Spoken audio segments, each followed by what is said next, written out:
J'ai vu, wallahi, des athées, des marxistes farouches, des léninistes farouches, avec des doctorats, et puis ils enseignent encore quelques-uns dans la faculté de la science de religion à l'université Zaytouna. La même affaire à l'université Al-Azhar. La même affaire dans les écoles, on appelle ça l'Ahout, l'école de divinité, les écoles de sciences de divinité. Vas-y, visitez, faites une visite au département de Islamic Studies, des études islamiques ici, pas loin, à McGill.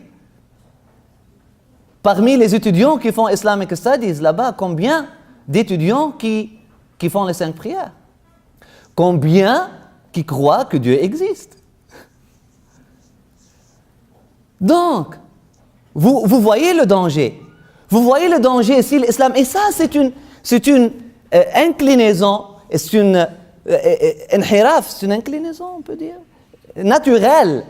C'est une déviation naturelle. Nous avons tous, mes chers frères et sœurs, nous avons tous, et je dis tous, le début de la déviation en nous. C'est à nous de choisir de faire tawba, revenir au chemin droit à chaque nafas, à chaque moment, ou de continuer avec la déviation. Mais le début de la déviation, elle est là. Nous sommes créés de cette façon-là. C'est très facile pour un être humain qui étudie les livres d'Imam Ghazali, et puis à un moment donné, ça devient une philosophie. C'est une pièce d'art en soi. Ça peut devenir une littérature, ça peut devenir de l'élitisme.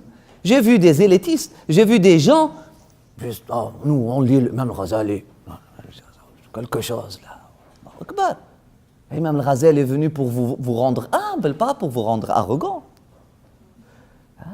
Donc, l'expérience, ou l'approche, c'est pas une expérience, parce que l'approche purement mentale de la religion, coupée de la dimension transcendante et spirituelle, réduit la religion.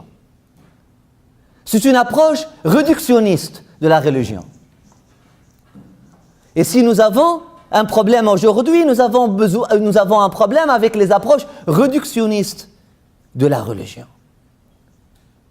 La première, c'est réduire la religion à des sciences de divinité. Comme mon cher frère Sami tout à l'heure a dit, ilm al-kalam, mutakallimun, la science de théologie. D'ailleurs, on va trouver que l'imam al-Ghazali, tout son livre de ilm, c'est pour dire que ilm al-kalam, on l'appelle pas ilm, ne mérite pas d'être appelé ilm. Al-jahlu afdalu minhu. Ça, c'est l'approche de l'imam al-Ghazali. On va aller doucement dans ça. Il parle d'une façon d'étudier ilm al-kalam, pas de tout ilm al-kalam. Oui. Là, la deuxième approche réductionniste, c'est une déviation, parce que la première déviation, c'est seulement les savants qui l'ont. C'est seuls les savants qui sont menacés par cette peste-là.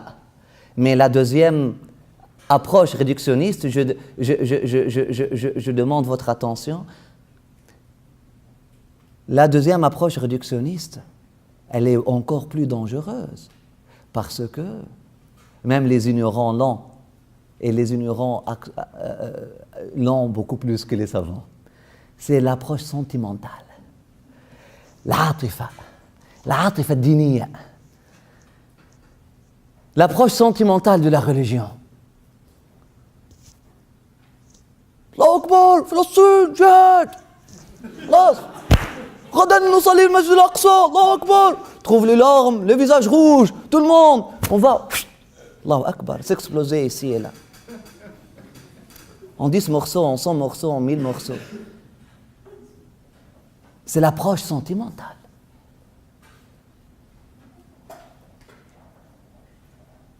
Était suffisant pour quelqu'un qui ne faisait même pas les 5 prières président de l'Égypte de l'époque, de monter sur son pulpit ou sur sa chaise haute et de dire on va lancer Israël dans la mer. Le lendemain, relax, approche sentimentale tout le monde. Bismillah, calmez-vous. Calmez-vous. Il va aller lancer. Et puis, il était l'ennemi farouche de l'islam, de son époque. Combien de musulmans meurent dans les prisons de Jamal Abdel Nasser?